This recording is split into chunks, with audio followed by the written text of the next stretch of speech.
Hello, ladies and gentlemen, and welcome again to Syriana Analysis. I'm your host, Kevork Almassian. Thank you very much for tuning in to today's live streaming. I appreciate you all, whether you are watching this stream on YouTube or on Rumble. This is the first stream in 2025, so I wish you a happy and peaceful new year. I'm not necessarily very optimistic, but I'm very happy to have Dr. David Miller with me today. And I don't know if he shares my vision on this. Maybe I'm wearing the wrong glasses today, but after scrolling so long today, after some vacation, it seems that the situation in West Asia, especially for the people in Syria, Lebanon, and Palestine, is not really going well, especially after the massacres and the genocide in the Gaza Strip, the war against Lebanon, and now the regime change in Damascus. Let's start with this broader conversation with you, Dr. Miller. I don't know how you see things in the region, but I'm a little bit pessimistic, especially with the conquest of Syria, that I believe Syria is now in the hands of the imperialists and the people who had an invested interest in drying, let's say, the economy of Syria, breaking the axis of resistance, and what they call finishing the Palestinian cause. Well, I think that's about right. Yes, I mean, things do look pessimistic. I mean, they've looked bad for a long time, but they've got much worse with the regime change in Syria, and the indication that that this was a plan put together by Turkey, the US, and Israel, with some of their Gulf allies, to dismember Syria. With, of course, as everyone knows, the US occupying northeast Syria with their allies, the Syrian Democratic Front, the Kurds. And of course, they discovered recently that they didn't really have 900 troops. They discovered that they had 2,000 troops, which of course will itself be an underestimate. And of course, that occupation is about stealing Syria's oil, and was key reason why the government was unable to function in the end. And of course, stealing Syria's wheat. So that's one part of the dismemberment. The second part of the dismemberment, of course, is that backed by Turkey, which is the sort of collection of different revolutionary groups, as they've been called by their supporters. On the one hand, HTS, Hayat Tahrir al-Sham, which of course used to be Nusra, which used to be it used to be ISIS. It was set up by Islamic State of Iraq, and then it became Al-Qaeda, then it fell out with Al-Qaeda, and then it became Nusra, etc., etc. And we know that story. And so that's one part of that coalition in what we should call the Turkish-occupied area. And the other part, of course, is the Syrian National Army, the rebranded Syrian Free Army, rebranded in a sense, but also having added a whole number of groups which were engaged in all sorts of war crimes during the previous 14 years of the attempted insurrection. So that's in the middle and the northwest of Syria. And of course, the third element of the balkanization of Syria is the presence of the Zionists. Of course, as we know, they have been there since 1967 in the Golan, and then very smartly, after the fall of Assad, they decided that they would take some more territory, and then some more territory, and then some more territory. And they now control, I think it's been said, 40% of Syria's water. Repeating an old story in terms of what they do with the water in the West Bank and indeed Gaza. So you've got the splitting up of Syria into three, the collapse of the idea of a sovereign Syria, which seems to be no hope of returning to, even although there have been moves and discussions and noises made about coming to some kind of deal in that regard. But let's just think for a second about that. I mean, what deal would the US and the Kurds do with Turkey? Yes. And you could only imagine that it would either be a deal which would allow the US to maintain its access to oil and wheat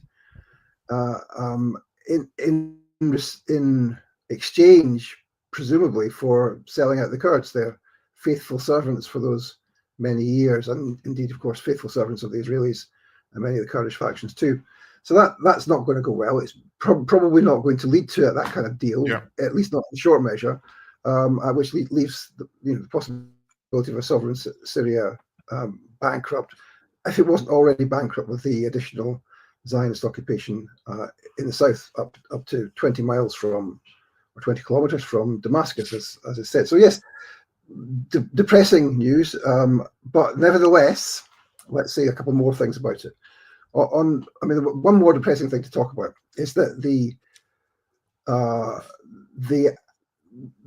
thing which was accomplished by this was that, as you said, the smashing of the axis of resistance. And some months before the toppling of Assad, there was a special Israeli Defense Forces mission, 120 IOF personnel who destroyed what's been described as an Iranian missile factory in Syria. Now, that, of course, was clearly part of the plan, looking back on it now, and an extraordinary thing is that the Israelis have now announced this, that they did this. Of course, at the time when we were saying, look, you've got to understand that the collapse of the axis of resistance means that supplies to Hezbollah, to all of the Palestinian factions, because let's remember, Syria and Hezbollah and the Islamic Republic of Iran support all the Palestinian factions, whether they're Islamic or revolutionary socialist or whatever. And so, of course, that was a key way of destroying a key element in the supply of weaponry, which the Palestinian resistance requires in order to seriously challenge the Zionist occupation.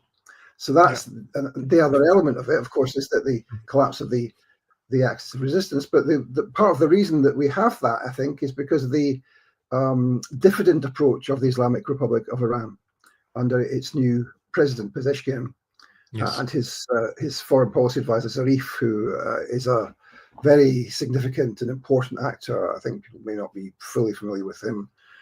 And they have, of course, entered into negotiations with the Americans, and they entered into negotiations with the Americans that they would not attack Israel if there was a ceasefire agreement, and the Americans said there will be a ceasefire agreement, and then there wasn't, and the new government of Iran discovered that the Americans were lying, as if that wasn't going to have been the case. So a great naivety at best in that element of the power structure of the Islamic Republic. It's not the case with, I don't think, with Khamenei, but it is with the new president. And that, of course, has been the reason why there has been no True Promise 3, if you remember. True Promise 1 was when they sent one missile in response to the Israeli provocation of destroying their consulate in Damascus. And then, of course, True Promise 2 is when they sent 200 odd missiles, almost all of which precisely hit the targets, evaded air defenses, etc., and showed what the Iranians' hypersonic missiles, together with their drones to evade and fool the Iron Dome, could do. And then there was going to be a True Promise 3, and it was promised on many, many occasions by the Iranian officials, and it hasn't happened. Now, I imagine that's partly to do with, at the moment at least, the dominance of the new president and his advisors, and that's very, very worrying for the possibility of effective resistance. But now I've thoroughly depressed everybody. Let me no, but this is important, Dr. Mir. This is very important to be honest. You know, if anyone is a journalist or working in public field as an analyst or a podcaster or even an activist on social media, we have to be honest, because if there is a shortcoming in the camp that these people claim to be belonging to, then there is an opportunity to fix the shortcoming. But when you don't acknowledge that there is some error in the axis itself, then why would you fix it? And this is why I see the axis of Israel-US are ahead now of the axis of resistance, because they acknowledge among themselves what are the errors, and they fix it, and there were no limits. For example, when the US supported Israel, there were no limits in Gaza.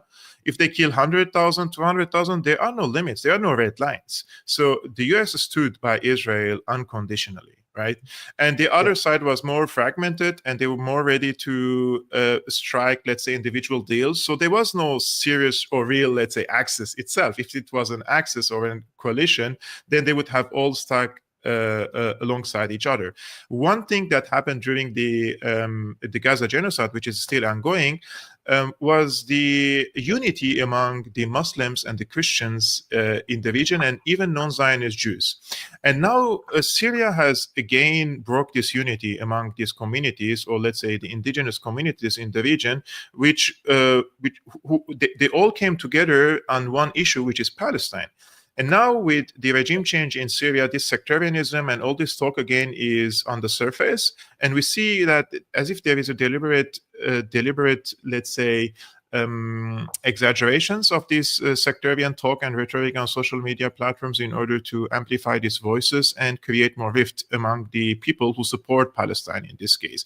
Now, when Assad was gone, or he was on the way to go, let's say, I heard countless of reportages and read reports from opposition sources. Back then it was opposition, now they're in power, that this is all exaggerations from Assad and there is not going to be any sectarian violence against the minorities in Syria. This is just fear-mongering from Assad for him to stay in power. And I'm being very honest with you. I've been I followed the state media for a long time, and it was a taboo from the state media in Syria to mention any sect. Like when there were massacres against the Alawites, they didn't even mention the massacres against the Alawites, for example, in Adra al-Ummaliye, in northern Latakia. There were so many famous cases in Homs they didn't even mention because they didn't want to give the impression that they're only focusing on the Alawites in the country. So the Alawites in the country even said, what about us? Like, we were being massacred. This was before the regime change, right? During the peak of the infighting. So the state media even avoided mentioning the Alawites several times in order not to cause these sectarian tensions in the country on the expense of the Alawites themselves. But now the Alawites, the Assad is gone, and many of these Alawites gave up their weapons because HTS said, we're not here to take revenge. You give up your arm and you go back to your normal life. But not, what we see on the ground, especially in Homs and in Latakia, is exactly the opposite of what's happening. It's deliberately targeting especially the Alawites, I would argue. And there's so many rogue elements in HTS. I don't think that Julani even can control these elements in his HTS. And all this violence, in my opinion, is leading to that every group, every ethnic and religious group would say, okay, we cannot coexist with each other, so let's create our mini-states. Let's start with federalism. Do you see also this sectarian violence in Syria is deliberate in order to create the security conditions among the people to say, enough is enough, I don't want to coexist, I don't want to live as Syrians among ourselves, I want to live with my community. This is a Christian community, this is an Alawite community, this is a Druze community, this is a Kurdish community, and this is a Sunni community, and enough is enough. Well, I mean, we've certainly seen since the departure of Bashar al-Assad that there have been very significant numbers of attacks, massacres, people being chased out, people being arrested, meaning, yes, Alawites, yes, Christians, but also Shia.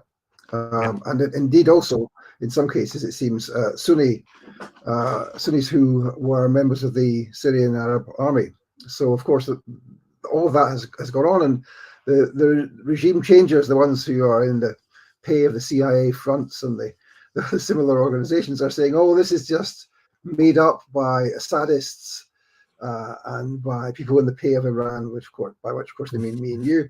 But of course that's not been the case. So social media has been flooded with stories. Of course, some of these stories are not quite right, and there are different ways of understanding some of them. But there is an avalanche of such stories. I mean, and really very, very gruesome imagery, which I've occasionally tweeted some of, but there's been a lot more than that. So of course that's what's happening, as we all knew it would. This is what would happen when a government of that stripe takes over. And of course, as you say, that may be the case that they can't even control all of the elements. I mean, the Syrian National Army has something like 26 different armed factions, as I understand it, some of which are openly wearing ISIS patches. Just a normal day now in Syria to see an ISIS patch on a fighter who belongs to a faction which used to badge itself as the moderate rebels, the moderate armed opposition, as the British intelligence agencies gave them the title. So yeah, of course, that all of that's happening. Now, of course, as you say, that's led to some communities saying, well, we're not going to tolerate this, and they've decided to fight. And there've been stories about Christians banding together to fight HTS, the 25th Division in the hills around Tartus, fighting back all sorts of ambushes on HTS personnel, including one very large ambush 2 weeks ago now, where something like 18 HTS fighters were killed, and another one with a couple just the other day. It looks like some of the Druze are talking about taking up arms. So it may, and there's been a statement, of course, from the Syrian, what's called the Syrian resistance, meaning the resistance to the new regime, and that, of course, is something which is going to.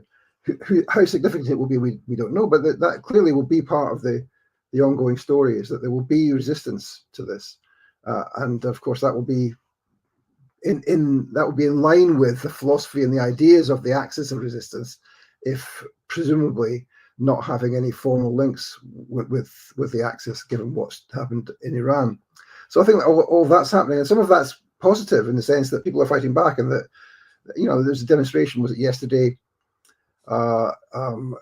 complaining about 10,000 former SAA soldiers being arrested and being held incommunicado. 2,000 of which came back from Iraq, of course, where they had fled and they were bussed back into Syria disgracefully. But whether the 10,000 figure is correct or not, there clearly are thousands in captivity now in Al-Julani's prisons. Maybe in the secret prison under Sidnaya, which they couldn't find when they burst it open. So yeah, I think all of that is happening as well, and it's going to be a disaster. It's not going to be something which can be repaired in terms of the axis of resistance, which can be repaired. Nevertheless, the axis is not defeated, as we know. I mean, Hisbah have made statements in the last couple of days saying that they have restored their capabilities, and when the day comes, the 60th day comes, they will be ready to take action against the Israelis if they remain in any of the territory beneath the Litani River. And of course, in Yemen, Ansarullah have continued their absolutely extraordinary campaign, firing hypersonic missiles. And I think this is a thing which I think is really significant. I don't mean just Ansarullah by themselves, although they are very significant. And the fact that they are able to continue to do this and to actually attack and hit on a regular basis. This is the third American aircraft carrier I think they've hit in the last few days. Yes. I mean, truly. And the other first two had to go back to base because they were so damaged. And of course, the Americans said that they were going back to base because they had reached the end of their 3-month rotation. So that doesn't appear to have been the reason. So Ansarullah have been extraordinary in this. But what I think is amazing about that, and what is the kind of the other side of the fact that the Israelis have, and the Americans and the Turks have been fantastically successful, is that they haven't been fantastically successful at the level of military conflict. Yes. So whenever they've had military conflict in Gaza, in Lebanon, they have been, and indeed with Yemen, they have been roundly defeated or pushed back. Now, they won in Syria without military conflict by, if you like, a trick through a proxy, if I can put it in those kinds of terms. And that's given them an incredible amount of success without having any actual conflict. And the Israelis, of course, then bombed all of Syria's military capacity, so that even if Al-Julani wanted to, he would not be able to confront the Zionists. And of course, they don't want to confront the Zionists. That's not any part of the operation, as they have said repeatedly. I know some people are saying, "Oh well, they will get to Al-Aqsa eventually, and Erdogan will come in And you sit there and you look at this and you say, no, that's not what's going to happen. That's absolutely not what's going to happen. And if you believe that, you have been fooled. The wool has been pulled over your eyes, and you have been fooled by this idea that somehow, there's a specifically Sunni way to liberate Al-Aqsa, which doesn't require that the forces of the Palestinian resistance and other resistance forces work together, whether they're Sunni or Shia or Christian or Alawite or even Druze. I mean, let's even put it that way, and that would be unusual, but even that, and that's what's required. You cannot do this on the basis of some kind of sectarian. What's the word? I mean, sectarian pride. I mean, it's extraordinary. Yeah. And so we have this situation where there is absolutely no way that there's going to be a challenge to the Zionists from Syria. Israel itself has the whip hand in Syria now, because it controls the water, it's 40% of the water, and because it's destroyed all the military capacity. And so you're left with something which is pretty disastrous. But an indication, I think, this is my main point, that if they're faced with military confrontation, that Israel will likely lose. And that's also the case, and this is the key element of it that I think is important. That's also likely also the case with the Americans.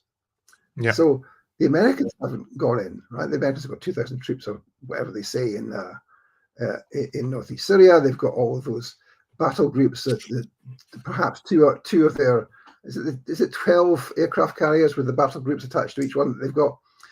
And the reason that they haven't already obliterated all of Yemen is because they decided that they weren't able to do that way back. Yes. When they started to do that. They launched this thing called Operation True Promise. No, sorry, Operation Protect Prosperity. Yes. and almost immediately the US Navy said, we haven't got enough boats for this. And then France and Italy and Spain said, we're out.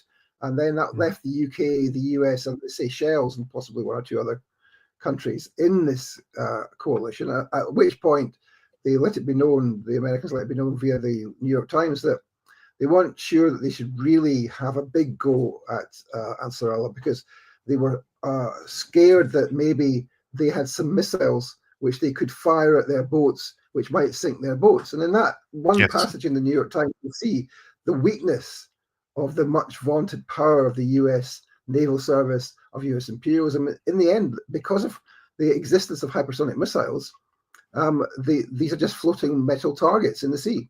And the most extraordinary thing about this, and I'll finish now on this point, is why is it that the UK, Israel, Saudi Arabia, and America doesn't have hypersonic missiles? Yeah. Why? Yes. And why is it that Russia and China and Iran and indeed Ansar Allah has hypersonic missiles?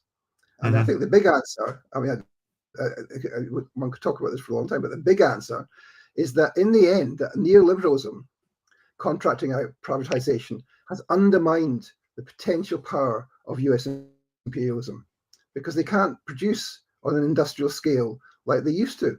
Like when Putin came in and discovered the disaster which the West had wrought upon Russia under Yeltsin, he reverted to some kind of command economy. And now the Russians throw tanks off the production line every month. But America can't do that. America hasn't even been able to invent, with its arms contracts, with its famous arms companies, hasn't been able to invent hypersonic missiles. And that's just truly extraordinary. And that means that at a military level, it's not just the Israelis who are weak, it's also the Americans. And people, I think, don't recognize that, given they've got hundreds of bases and thousands of troops all over the region. I mean, that's an indication of the weakness of America, at the same time as they are actually, winning in this particular element of the conflict. Dr. Miller, just before I make a follow-up point on this, I see from the corner of my eyes there are hundreds of comments here, and some people are discussing one of the guests that I had on my channel, and he is cheering for HDS. And I said multiple times, I host different people, and some people change their mind later. And after I host them, they start supporting HDS or Julani. This is not my issue. It's their personal opinion, what they do on their own YouTube channel. It doesn't bother me if they are supporting now HDS. then it's their problem. It's not my problem. But if this person hosts me, or if I host him again, I will definitely challenge his points. Just I wanted to make sure for the audience to know these points. The United States, Dr. Miller, it has definitely different.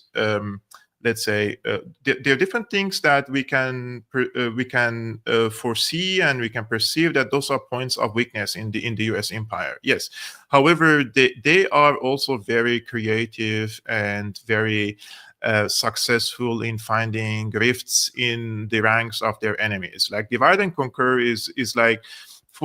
Like forever, the UK empire and now the American empire are pursuing the same policy over and over again. And I see Syria is a perfect example of a divide and conquer, and what they're trying to do, like with these sectarian tensions, and so much of it is amplified, so much of it is manufactured by TV outlets, by both imams from all sides. They are inciting against each other, and I would suspect that they are all on a payroll, some of which I'm 100% sure on the payroll of Qatar or Saudi Arabia, some of which are in Turkey.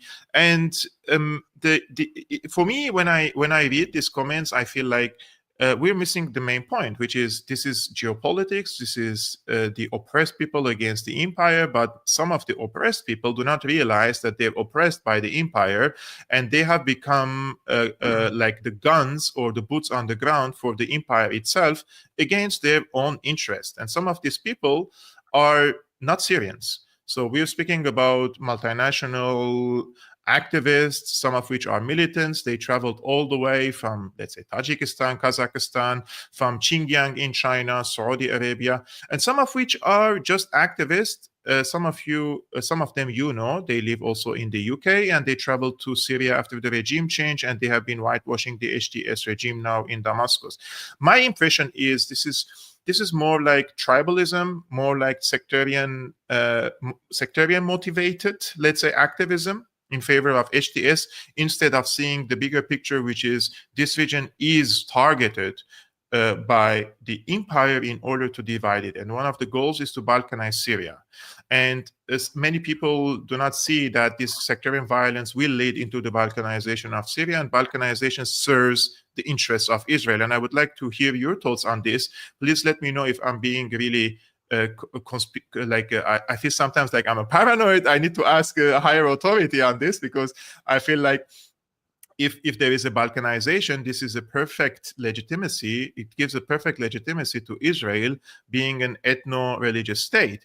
If the neighboring countries of Israel are melting pot of different civilizations, religions, sects, and they're coexisting, so there are models in the region where Muslims, Christians, Jews, Druze, Kurds, and all different sects and dominations can live and coexist together with a strong central government. This is not really a good let's say, an example for Israel, because Israel is pursuing an apartheid ethnocentric religious state. Then if the neighbors are not like Israel, then Israel will look like it's alone in the region in pursuing such a regressive political system, right? But if the neighbors are, if you have Druze state, if you have Kurdish state, if you have a Sunni state, if you have an Alawite state in the neighbors, then why not? Israel is not only a state for the Jews, right?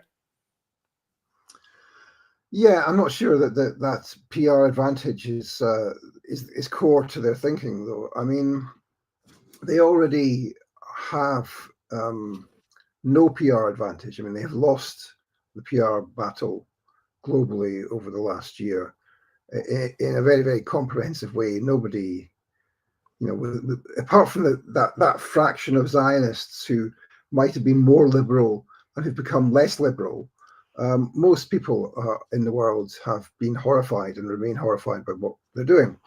But I think that what we see is a sort of the evolution of a strategy for explaining what's going on in Syria. So you mentioned people who are not from Syria, and of course there's the fighters who come from particular militias, but there's also, of course, people who are sometimes Syrian but haven't lived in Syria for a long time, sometimes not Syrian, but who are involved in the kind of regime change industrial complex, if I can call it that. So the Syrian Emergency Task Force, or huge range of other organizations which were pushing for regime change.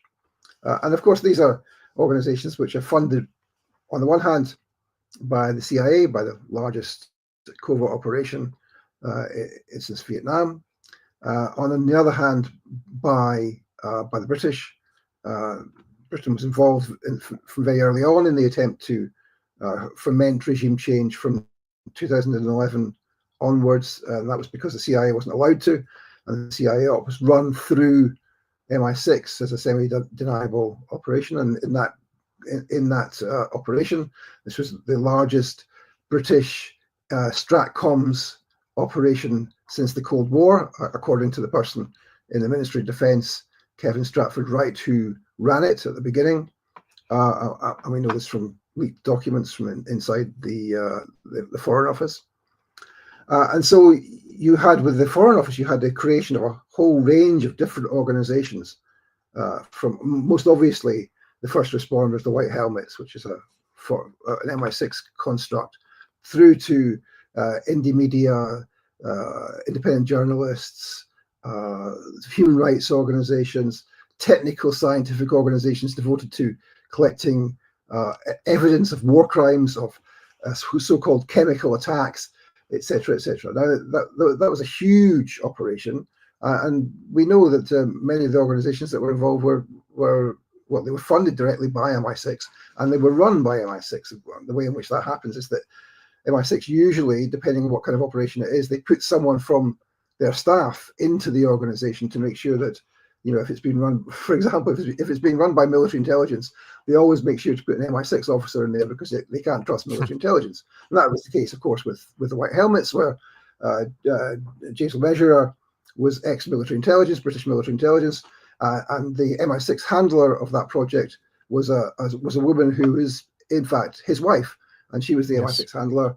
And that was the way in which that project worked. And so, to give another example, the White Helmets were spun out of another NGO called ARC, which was run by an MI6 guy called Alistair Harris, and they were involved in setting up all sorts of things. Like there was an independent media operation called Basma Syria, which was involved very early on in providing the first evidence of alleged chemical weapons attacks. So this was the apparatus to create the idea that there had been chemical weapons attacks, provide the evidence, technical evidence, scientific evidence, and also witness evidence, and to create the idea that there was a reason for the Western military direct and open intervention in the regime change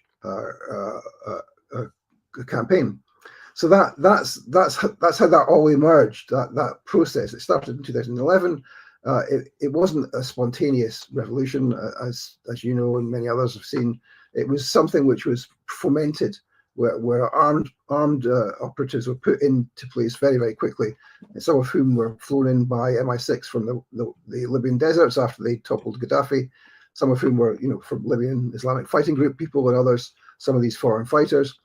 And that's what the Western regime change project looked like, and of course it's gone all the way through now to its success. So some of the people who are supporting the HTS, are people who use the rhetoric, liberal rhetoric, but they're also at the same time supporting what is effectively Al-Qaeda.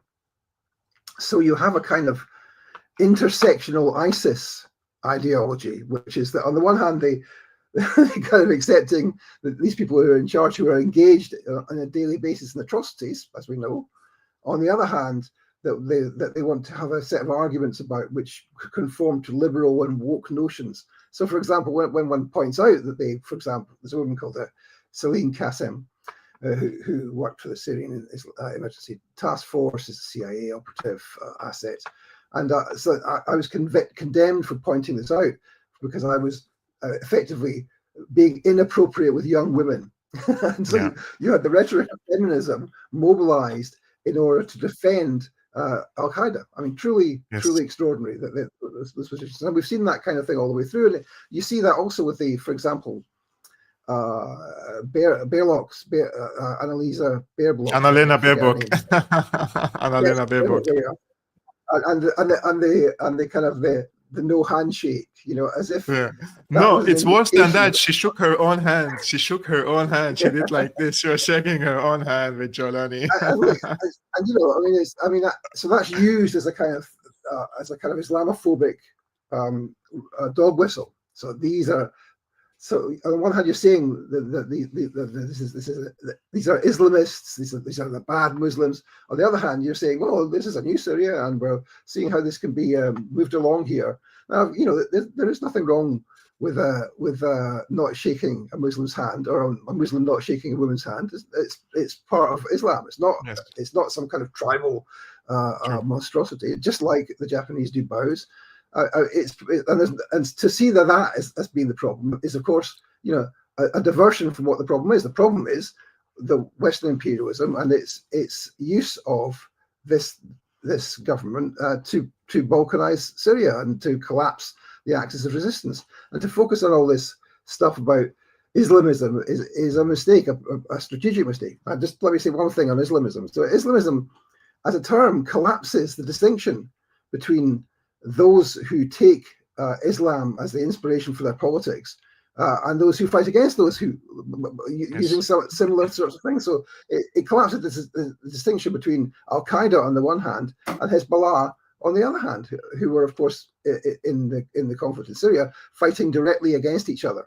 So it's not the use of Islam for you to guide your politics, which is the issue. It's the question of what's your orientation to US imperialism and indeed to Zionism, which is the issue. And in that case, the orientation to Zionism of HTS, of Al-Qaeda, of Nusra, etc., is one which is profoundly unthreatening to Zionism. And of course, we remember the IDF field hospital in the Golan Heights, which was patching up Nusra fighters and sending them back to target the Assad government. My phone's going off. Sorry. No worries.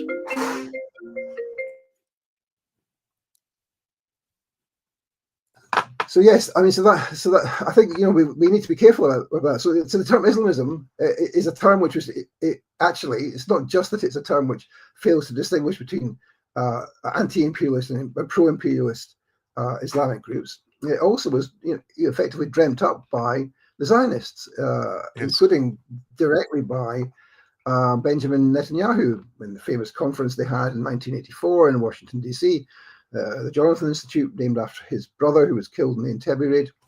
And that was the first time that the idea of Islamic terrorism and then of Islamism and the Islamist was invented. I mean, the term Islamist didn't exist before, and was invented by the Zionists, popularized by the Zionists, with a little bit of help from the CIA, from French intellectuals who worked with or were effectively CIA assets, but because they published in academic journals run by the CIA. So that I think that it's important we draw a line under the terms like that, because these terms are in the end used to demonize Muslims in general and used to suggest that resistance groups, legitimate resistance groups like the Palestinians, are just the same as Al-Qaeda, and they're not. Yeah. This was the hyper focus after the October 7 to compare between ISIS and Hamas, and ISIS and Hezbollah. The amount of ignorance, especially among the Western public, is so astonishing for me. Like, how is it Hezbollah and ISIS are the same? Like, even from the school of thought, they're different, and they fought against each other brutally for a very long time.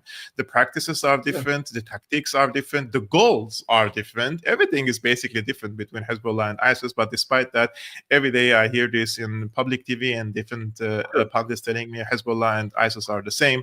If Hezbollah and ISIS were the same, I should have been decapitated long time ago, because I had to go inside the Lebanese Al-Dahiya almost every day to drive my car and go home when I used to work in Lebanon. And this was like all the checkpoints for Hezbollah. And it's like, if they had to act like ISIS, I wouldn't exist here anyways. We mentioned this some of the civil society or more liberal, let's say, wing of the previous Syrian opposition and now in power. One of these groups, they were advocating for sanctions. I was advocating against the sanctions. I was blocked by every one of them for working against the sanctions, including interviewing UN Special Rapporteur on this case and focusing on how these unilateral coercive measures harm the Syrian civilians, the health sector, the energy sector, the education sector.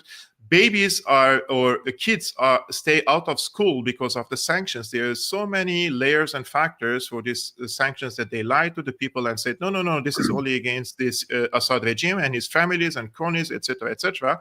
And then now that the Assad government is gone, now they're advocating for lifting the sanctions because the sanctions harm the Syrian civilians. Those are the same people who are making the opposite arguments. One of this group is you already mentioned, the Syrian Emergency Task Force. And I see that you're having lots of chit for a chat with them on social media platforms. And I did a little bit, you're more expert than this than me, but I did some research about them, and you find out that their funding is from the US aid, it's from the US government and private donors, and they have around total revenues is $1.5 million and the total assets to around $1 million in the US. So they're receiving money from CIA cutouts and also from the US government. They are doing this regime change, let's say, operation, the covert operations inside Syria, and they give you this liberal face to the Syrian revolution by activists, and they're present on X. So people who are following the people who work for the Syrian Emergency Task Force should know that they indirectly work for the American government since their funding is from there. And don't be fooled by the kufiyas these people wear that they say they're pro-Palestine when they are receiving money from the CIA, raising the Palestine flag in Qatar, and then doing the bidding of the US and Israel in Syria. It's a really, I would say, it's difficult for the people to see all these layers of the conflict in Syria, but my advice is just be cautious. Like, seriously, try to be cautious and see who is really genuinely doing the American job in the region and the Israelis themselves, and see how enthusiastic they are about the alleged Iranian occupation of Syria under Assad. This is what they claimed. And compared to when Israel advances in Syria, and they're now 20 kilometers away from Damascus, right? That's right. So there's an actual Israeli occupation and there's an actual American occupation. There was never any actual Iranian occupation of Syria. Never was. And there wouldn't be. That's not part of the idea of the axis of resistance as developed by the Islamic Republic through the IRGC and the Quds Force, especially in the personage of Brigadier General Soleimani, who, of course, was assassinated in a few days ago. Is it 5 years ago now? 5 years ago. 2020. Yeah.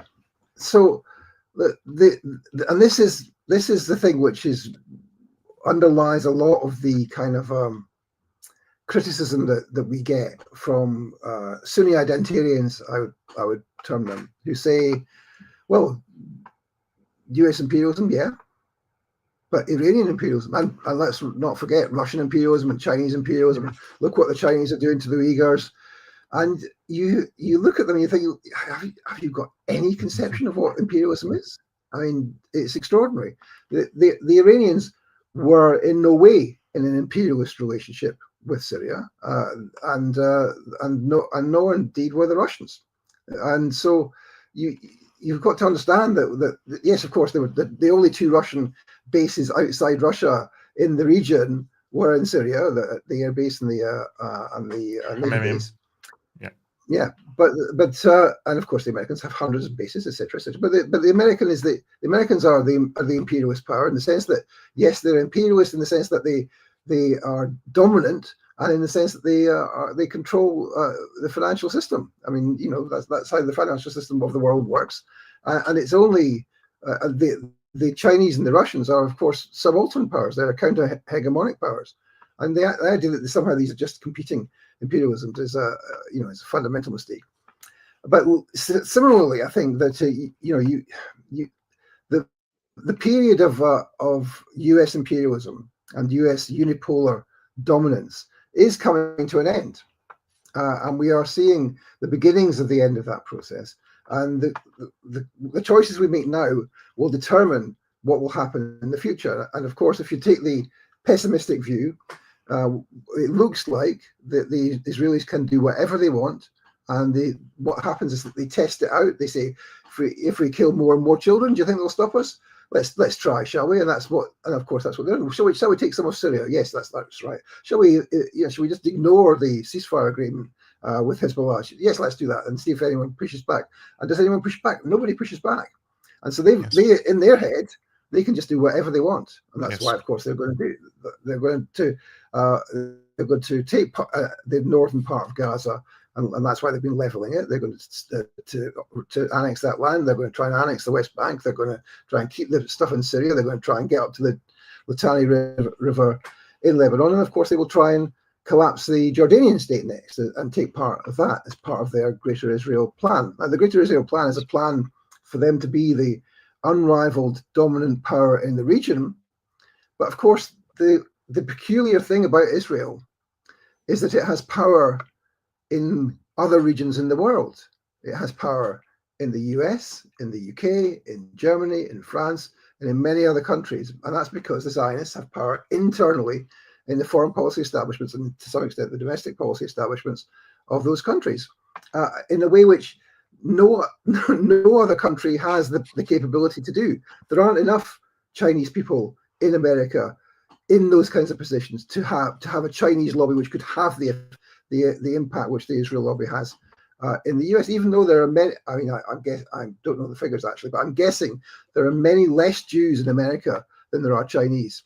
But there isn't such a thing as a Chinese lobby in that kind of sense. So the power that the Zionists have is out of all proportion to their small military might in West Asia, because they have power in the capitals of Western countries, and that's something which I think we're going to face the consequences of in the coming 2, 3, 4, 5 decades. Is independent Zionist power that I think is genuinely worrying, whereas Russian imperialism I think is not. Oh, since you mentioned Zionism, Dr. Miller, you've been criticizing the US empire and one of its actors in the region, Israel, for a long time. You've been focusing on Zionism a lot, and you've been accused and so many times and slandered, and you were sacked by the university, Bristol University, and there was a case. Would you like to explain this, or you want me to play the video that you posted on X for the people to understand what happened with you from the beginning to this moment? Well, I mean, let me explain, because they can go to X and see. So it's on my X feed, is my pinned tweet, as we used to call them. But yeah, so essentially what happened to me, I started at the University of Bristol in 2018.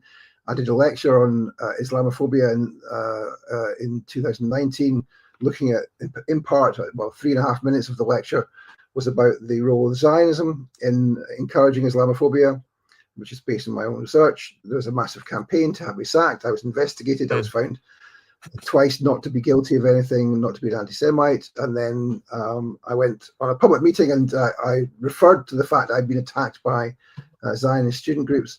And then they investigated me again and they found that I wasn't guilty of anti-Semitism, but nevertheless, they sacked me. I took them to a tribunal. In February this year, the tribunal declared that I had been wrongfully dismissed, and that the reason I'd been dismissed was because I held anti-Zionist views, and also that anti-Zionist views were worthy of protection in a democratic society, and therefore that I'd been discriminated against because of my anti-Zionist views.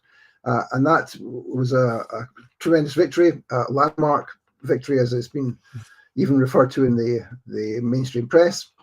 And now we're at the stage where it's difficult for employers to sack someone for being anti-Zionist. And so the university was faced with a decision about what to do about that, and they've decided to appeal. And so we have later this year, we have an appeal coming up, which will be 3 days in London, an employment appeal tribunal. And as a result of that, I am in need of raising significant sums of money for my legal defense in order to defend myself and to defend the principle of anti-Zionist views being worthy of respect in the democratic societies, such that people cannot discriminate against anti-Zionists. And so that's why we've put this appeal out. We need to raise the money.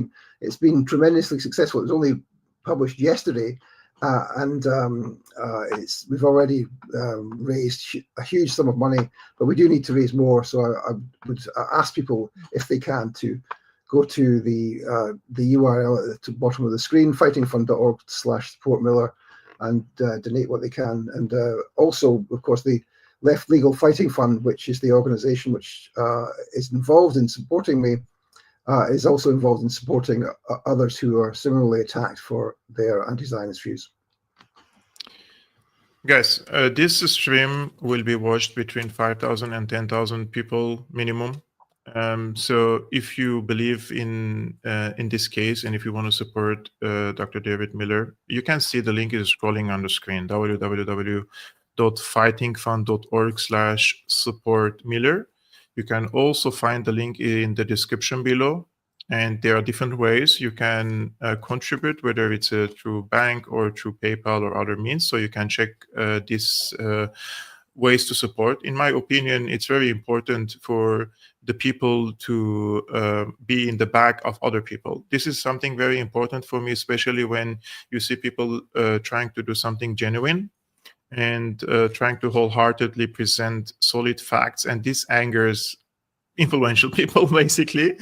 And it's difficult in this environment, especially, like, this is something that I realized after I moved in the West, that in our countries, the dictatorships are not really smart. They just throw you into the dungeon. And here it's more like a financial prison, you know, like they really try to cut off your financial independence, and you're in an invisible prison. Because of your opinions, and this is really dangerous, and we have to support each other. So if you want, and if you can, the link is scrolling on the screen, and also it's in the description below. Dr. David, what a pleasure to have you on my channel. This is not going to be the last one. I really hope to have you back on Syriana Analysis to follow up on these issues. And if there is any updates from your court case as well, please DM me and send me, and I would like to have you back if there are any other ways to support you as well. Thank you very much. With pleasure. And all the thanks to you guys for tuning in to today's live streaming. I appreciate every one of you. If you like to support this work I'm doing, just hit the like button and subscribe to my YouTube channel. That's all for today. And we will see each other tomorrow on the 7th of January, 2025 at 5 p.m. Central European Time.